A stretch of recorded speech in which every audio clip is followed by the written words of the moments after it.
अस्सलामुअलैकुम my YouTube family, कैसे हैं आप सब। आई हो आप सब ठीक होंगे, मज़े में होंगे। अल्हम्दुलिल्लाह मैं भी ठीक हूँ। आज जो मैं आपके साथ मज़ेदार सी रेसिपी शेयर करूँगी। आज हम बनाएंगे मूंग की दाल। तो चले सबसे पहले हम अपनी दाल को बॉईल कर लेते हैं। 15 मिनट के लिए मैंने दाल को भिगो के रखा था, अच्छे से साफ़ कर लिया था। अब इसे हमने बॉईल करना है। तो कुछ मेरी बहनें कमेंट्स में आके मुझसे पूछेंगी कि मूंग की दाल को तो कोई बॉईल नहीं करता। तो मेरी बहनों, मैं आपको बता रही हूँ कि मैं बॉईल करती हूँ। तो क्योंकि ऐसे मुझे लगता है ज़्यादा टाइम लगाती है, तो मैं बॉईल कर लेती हूँ, तो फिर इतना टाइम नहीं लगता। 1 गिलास पानी में हम इसे बॉईल कर लेंगे और जो इसके ऊपर ये जाग है इसे हम उतार लेंगे। और इसे उतारने के बाद हम इसे 1 गिलास पानी को, जो इसका 1 गिलास पानी है ना, हमने इसमें डाला है, ये ड्राई हो जाएगा। फिर हम इसका मसाला बनाएंगे। और मुझे भी कमेंट सेक्शन में ज़रूर बताइएगा कि मूंग की दाल किस किस को पसंद है और कौन कौन शौक़ से खाता है, ज़रूर बताइएगा। आप देख सकते हैं मैंने इसके ऊपर से जाग उतार लिए। अब ये थोड़ा सा पानी रह गया है, इसे भी हम ड्राई कर लेंगे। ड्राई करेंगे और ढक्कन दे के ड्राई करते हैं, फिर मसाला बनाना स्टार्ट करते हैं। तो मेरी जो मूंग की दाल थी वो बॉईल हो गई है। अब इसका हम माशाल्लाह से मसाला तैयार करते हैं। तो आप देख सकते हैं मैंने कढ़ाई रख ली है। अब इसमें मैं हाफ कप जो है ऑयल डालूंगी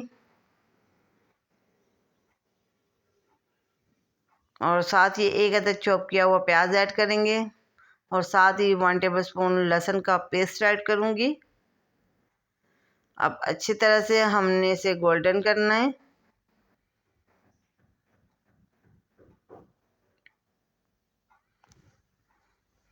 तो आप देख सकते हैं ये हमारा प्याज जो है हल्का सा गोल्डन ब्राउन हो गया है। इससे ज़्यादा हम नहीं करेंगे, ज़्यादा गोल्डन, बस हमने इसे हल्का सा गोल्डन का टच देना है। तो अब इसमें मैं स्पाइसेस ऐड कर लूँगी। 1 tablespoon red chili powder, half teaspoon से कम हल्दी, 1 टेबल स्पून ज़ीरा और सूखा धनिया पाउडर। मैंने खुद ही इसे पीस लिया था। और साथ ही इसमें मैं थोड़ी सी चुटकी जो है ना कलर के लिए कश्मीरी लाल मिर्च डाली है और साथ ही हस्बे ज़ायका नमक। अब अच्छी तरह से डालने के बाद हमने मसाले की बुनाई करनी है।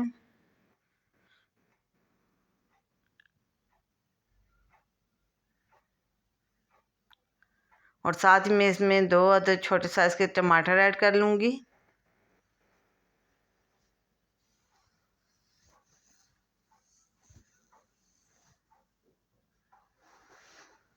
और टमाटर को भी अच्छी तरह से मिक्स करने के बाद हम इनकी बुनाई करेंगे।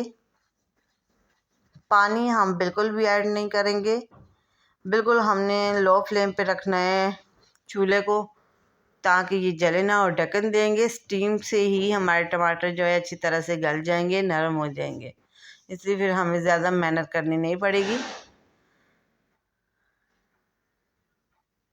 तो माशाल्लाह आप देख सकते हैं स्टीम से ही हमारे टमाटर अच्छी तरह से गल गए और ऑयल भी सेपरेट हो गया।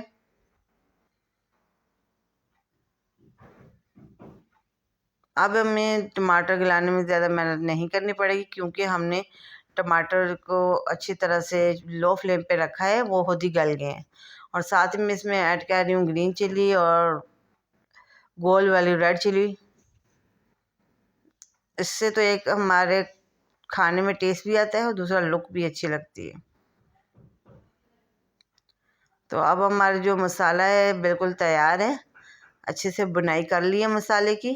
अब इसमें हम ऐड कर लेते हैं मूंग की दाल।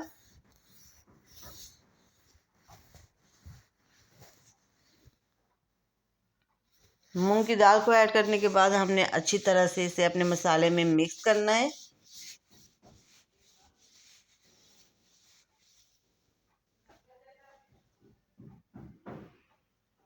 माशाल्लाह इतनी प्यारी खुशबू आ रही है कि मुझसे तो सब्र ही नहीं हो रहा। यकीन माने इतनी प्यारी खुशबू आ रही है, मुझे तो भूख लग रही है। अब अच्छी तरह से मिक्स करेंगे वैसे तकरीबन तो सारी जो दालें वगैरह वो मुझे पसंद है, मैं खाती हूँ बड़ी शौक से, मुझे तो अच्छी लगती है। और मुझे भी आप कमेंट सेक्शन में ज़रूर बताइएगा कि आपको क्या कौन कौन सी दाल ज़्यादा पसंद है। तो आप देख सकते हैं माशाल्लाह हमने अच्छी तरह से मसाले में दाल को मिक्स कर लिया है। अब इसे 2 से 3 मिनट के लिए हम रखेंगे ढक्कन दे के बिल्कुल लो फ्लेम पे। तो माशाल्लाह आप देख सकते हैं बिल्कुल हमने लो आंच पे रखा हुआ था और वो हमारी दाल जो है अच्छी तरह से तैयार है। अब इसमें हम ऐड करते हैं, साथ ही इसमें ऐड करेंगे अभी ग्रीन धनिया।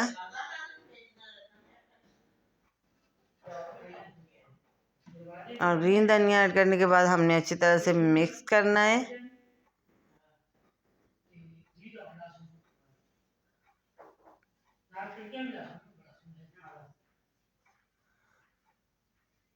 मुझे तो ग्रीन धनिया की खुशबू भी बहुत अच्छी लगती है, बहुत मज़े। तो अब हमारी जो मूंग की दाल है ये बिल्कुल रेडी है। अब इसे हम दम पे रखेंगे 2 से 3 मिनट के लिए, फिर आपके साथ इसकी फाइनल लुक शेयर करेंगे। तो 2 से 3 मिनट पूरे हो गए हैं, अब हम इसे डिश आउट करते हैं। तो माशाल्लाह आप देख सकते हैं क्या खूबसूरत कलर है।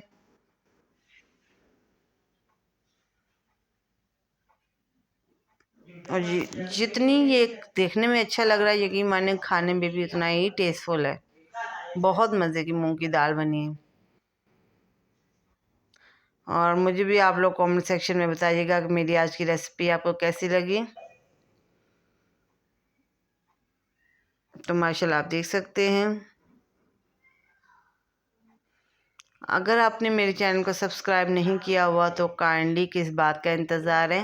अगर आपको मेरी रेसिपी अच्छी लगी तो मेरे चैनल को सब्सक्राइब करें, लाइक करें, शेयर करें और बेल आइकन को भी प्रेस कर दें ताकि मेरी न्यू आने वाली वीडियो का नोटिफिकेशन आपको आसानी से मिल सके। और मेरी रेसिपी के मतलब कोई अच्छा फीडबैक देना हो तो ज़रूर दिया करें और मुझे बताया करें कि मेरी रेसिपी आपको कैसी लगती है। तो ज़रूर मुझे इसका फ़ीडबैक दीजिएगा। तो इंशाल्लाह किसी न्यू रेसिपी के साथ हाज़िर होंगी, तब तक के लिए मुझे दें इजाज़त। अल्लाह हाफ़िज़।